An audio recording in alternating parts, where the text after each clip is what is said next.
சட்னி வைக்க போகிறோம்.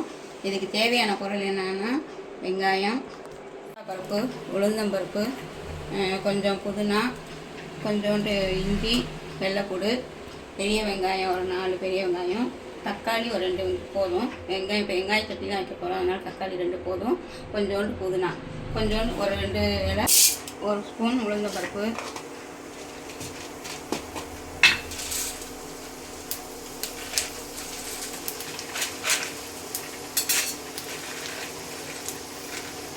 ஒரு ஸ்பூன் கடலைப்பருப்பு,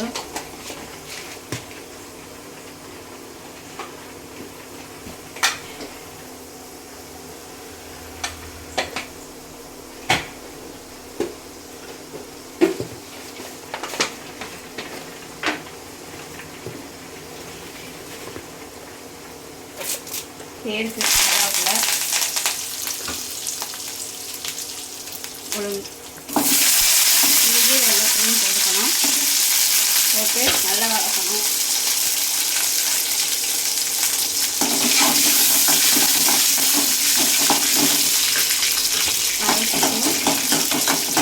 தக்காளி சேர்த்துக்கணும். வெங்காயத்தை சேர்க்கணும். சாரி,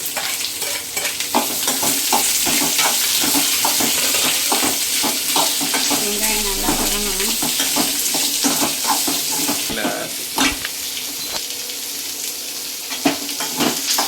வெங்காயம் கொஞ்சம் லைட்டாக வதங்கினோடனே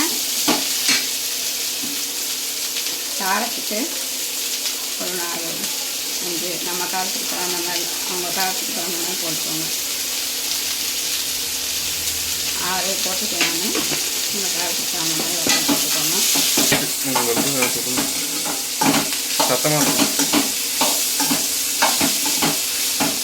வெங்காயம் நல்லா வதங்கணும். கொஞ்சம் கண்ணாடி கருத்துக்கு வரணும்.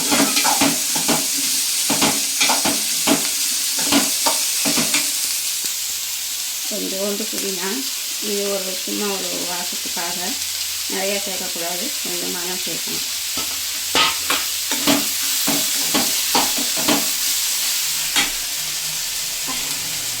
கொஞ்சம் மல்லி, இது ஒரு ஃப்ளேவர் காண்டியும் ரொம்ப நல்ல. எல்லாத்தையும் போட்டு வதக்கணும்.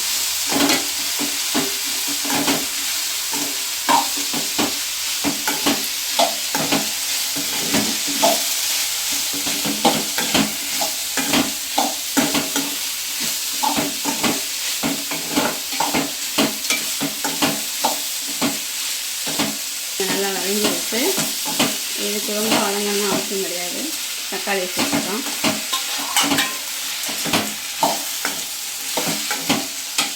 அதோட கொஞ்சம் கல் உப்பு சேர்த்துக்கிறோம். வெங்காயம் தக்காளி வதங்குறதுக்கு நான் போட்டுக்கிறோம் அப்படிங்கிறனாலே தெரிஞ்சுக்கிறோம் எவ்வளோ போடுவோம். இதுக்கெல்லாம் நானும் சொல்லுவேன்.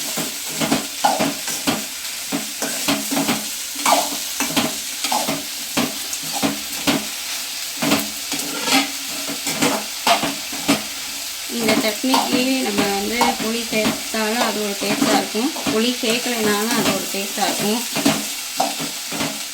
சேர்த்தும் செய்யலாம், சேர்க்காமையும் செய்யலாம். நான் புளி சேர்த்துக்கிறேன், கொஞ்சோண்டு புளி.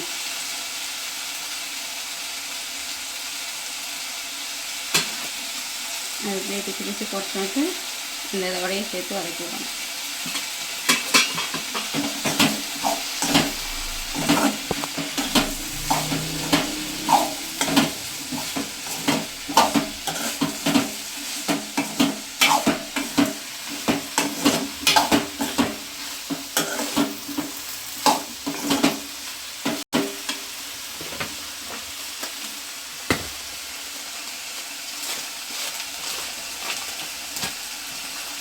அதோட கொஞ்சோண்டு போட்டுக்கடலை. இது எதுக்கு சேர்க்கணும்னா கொஞ்சம் கெட்டியாக இருக்கும் அப்படிங்கிறதுக்காக கொஞ்சம் சேர்க்குறோம். கொஞ்சமாக சேர்த்தா போதும், ரொம்ப வேண்டாம்.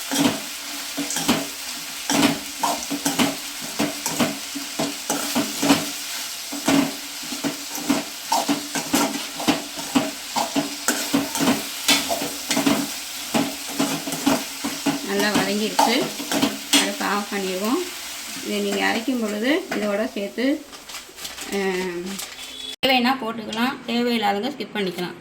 தேவையில்லை தாளிப்பு கொடுத்துக்கலாம். ஸ்டவ் ஆன் பண்ணி தீயை வச்சு கம்மி பண்ணிக்கோங்க. எண்ணெயை ஊற்றுங்க.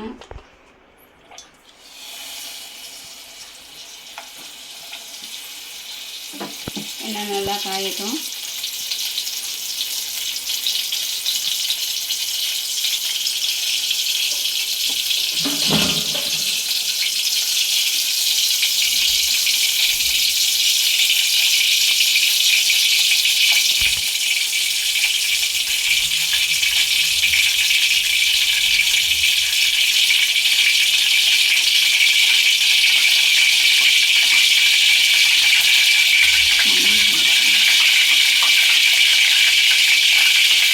எண்ணெய் நல்லா காஞ்சிருச்சு.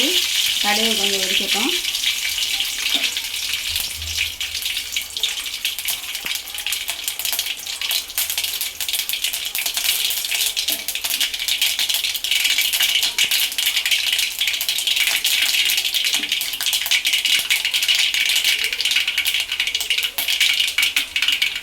கடுகு நல்லா வெடிச்சிருச்சு. ஸ்டவ் ஆஃப் பண்ணிடுங்க. கருவேப்பிலையை போட்டுக்கோங்க. போட்டு நம்ம அரைச்சி வச்ச சட்னியை அதில் ஊற்றிடணும்.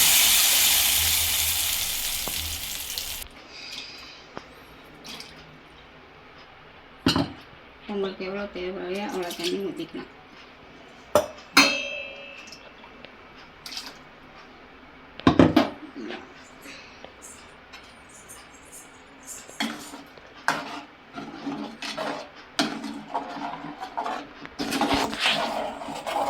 கெட்டியாக இருக்குது. உங்களுக்கு எவ்வளோ வேணுனாலும் இதில் நீங்கள் தண்ணி ஊற்றிக்கலாம். இல்லை இப்படியே சாப்பிட்டாலும் சூப்பராக இருக்கும்.